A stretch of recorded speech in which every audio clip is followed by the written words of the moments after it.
She is a musical legend, the star of sitcoms, movies, and Broadway, not to mention a retail mogul. Reba McEntire sat down with Amna Nawaz recently for our regular series on arts and culture, Canvas. Walk down memory lane with lots of great things I've gotten to do. Over the evolution of her career, Reba McEntire's music has undergone an evolution of its own. She's boosted the bass, cranked the electric guitars, and turned up the flash. For 4 decades, the reigning queen of country music has changed with the times, churning out hit after hit after hit. I'm a survivor. Just to make it more country, like an old Haggard song. But it wasn't until 2019, McEntire says, that she could finally get back to her musical roots. And there is no whiskey stronger than the truth. Every time I would try to do something very country, and the record label or somebody would want me to go more contemporary, or what mainstream is at the time, or what radio was playing at the time. So it's just the back to basics for me. Why was that important for you to do at this stage? It's my heart. It's me. At this stage, I've been wanting to do it forever, but finally I get to. Her new album, Stronger Than the Truth, drops April 5th. It's McEntire's first country album since her split with Narvel Blackstock, her husband of 26 years and longtime manager. We're talking Tammy Wynette kind of pain. Music is very healing. If you bring something that hurts you out into the open, into the light, the darkness seems to go away. You've confronted it, you've addressed it, and then you can let it go. It's like naming your fears, right? It's like once you say it out loud, it's less scary. And you're hurting your fears. Absolutely, let them go. I'm Reba McEntire, and this is For decades, McEntire has led the charge for women in country music, even hosting the Academy of Country Music Awards 15 times. She'll host again this year, and spoke out on CBS when the top category failed to include a single female nominee. Listen, my girlfriends on this. Yes. Disappointing. Didn't surprise me. But when anything like that happens, I just know us Gal Scouts, we got to work harder. We got to support each other. We got to get in there next year. It's got to change. You recently called it a bro culture, too, in country music. Yeah. What do you mean by that? Well, it's the bro trend. Hey, bro, let's go down to the river and catch some fish, and everybody's a good old boys, and that's the bro music. I think it's kind of going away from that a little bit. I would really like it to get back to the real strong country, the country of Merle Haggard, Conway Twitty, Ronnie Millsap, Mel Tillis. I miss that kind of country. McEntire was raised to love that kind of country on a cattle ranch in Chalky, Oklahoma.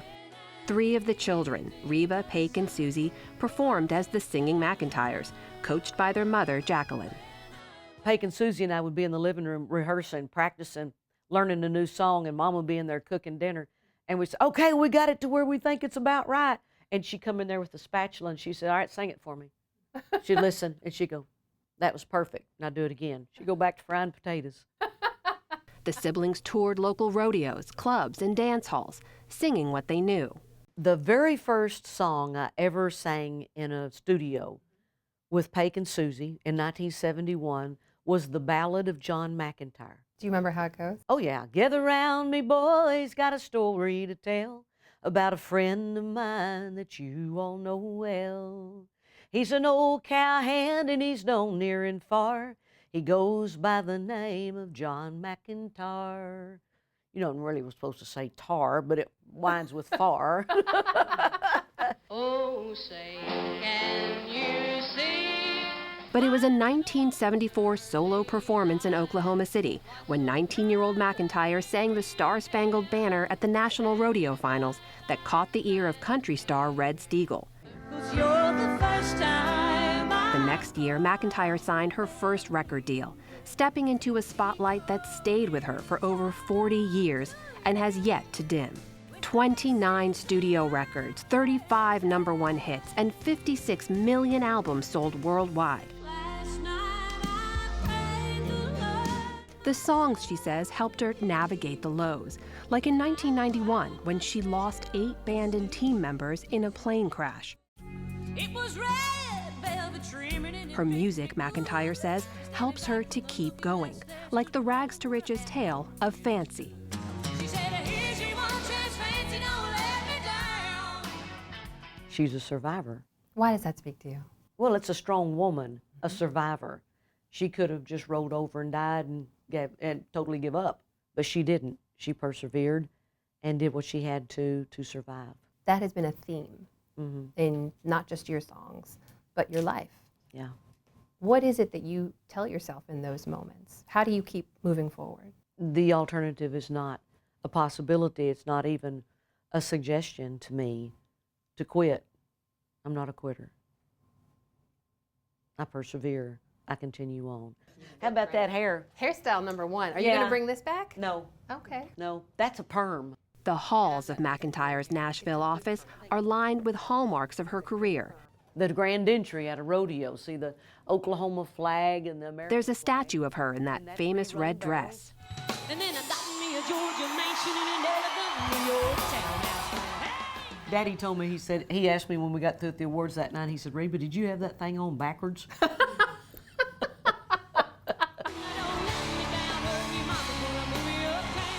There are the albums, 27 of them certified gold, platinum, or multi-platinum. There's memorabilia from 11 movies, countless award shows, and her stint on Broadway. And from her sitcoms, one of which ran for 6 seasons. Let's be perfectly clear. The color is stunning. It's everything else that's freaky. Oh, now, Reba. And then there's this. Well, I was the first female to ever be Colonel Sanders. I'm Colonel Sanders. Oh, same as always. And they put fringe on my outfit for me, so I was a happy camper. Just for you? Just for me. But all the success, McEntire says, has not been without sacrifice, something she hinted at in an earlier interview. She said, there's a lot of people, a lot of girl singers who are 10,000 times better than me. But you said they don't have the drive, they don't have the work ethic, they're not willing to sacrifice what it takes to do this. What did you mean by that? Just that. They want it, but they don't want to have to do everything you have to do to get there. You have to stay away from home a lot. You have to leave your kids home with a nanny. You have to say no to a lot of great things that you would get to do at home and with family, like missing your kids' championship hockey game. You can't be there because you're shooting a movie in LA. A lot of that stuff I wish, if I could go back, what would I do? How would I do it again, now, knowing what I know now? But you can't look back. You can't live on regrets. You wouldn't do it differently if you had to. I don't know. It sounds like you think about it. Yeah, I do. I do. But like I said, there's no need of crying over spilt milk. You just got to go on, take today, and move forward.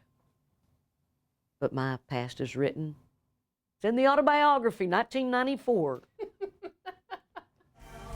Reba's next chapter, amplifying other female artists, including her daughter-in-law, Kelly Clarkson, who celebrated her at last year's Kennedy Center Honors.